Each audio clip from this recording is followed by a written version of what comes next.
Hi there, thank you for joining me today as we study God's Word together. Here we are now in Psalm 42, look at verses 9 and 10. And as we get into that, I wonder if you've ever prayed with hard questions on your lips. It wasn't polished or tidy, but your prayer was raw and aching. You said questions or prayed questions like, God, why is this happening? Or, where are you now? Well, in Psalm 42, verses 9 and 10, the psalmist prays this. I say to God, my rock, why have you forgotten me?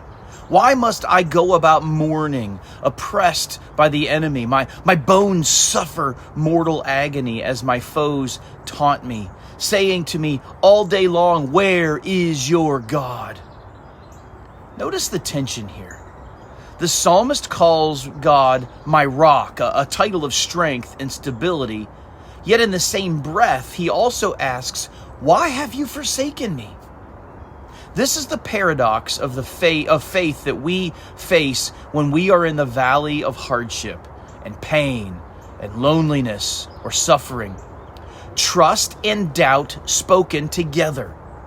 This passage gives us permission to be honest with God. Real faith is not pretending everything is fine. Real faith brings even our hardest questions into God's presence. The psalmist feels crushed. He says that my bones suffer mortal agony. And the taunts of others cut him very deeply. He says, where is your God? They taunt him with. Perhaps you've heard that question. Some critics oftentimes will go after us, but they go after the heart. The key is this. The psalmist says these words back to God. He doesn't walk away in silence. He doesn't bury his pain. He cries out to God, the rock who feels absent, because deep down, the psalmist still knows God is there. Friends, when life feels crushing, don't be afraid to pray your questions, your fears, your agonies, even your doubts to God. God isn't threatened by our honesty. In fact, prayer is the best place for your struggles to go. So like the psalmist, bring them back to the rock, the only one who can hold them. You see, this passage also challenges us to remember an important fact. Our feelings of being forgotten are not the same as reality. God hasn't abandoned his children. He is the rock, even when we don't feel him. God has plainly promised, I will never leave you nor forsake you in Hebrews chapter 13, verse 5. So remember this.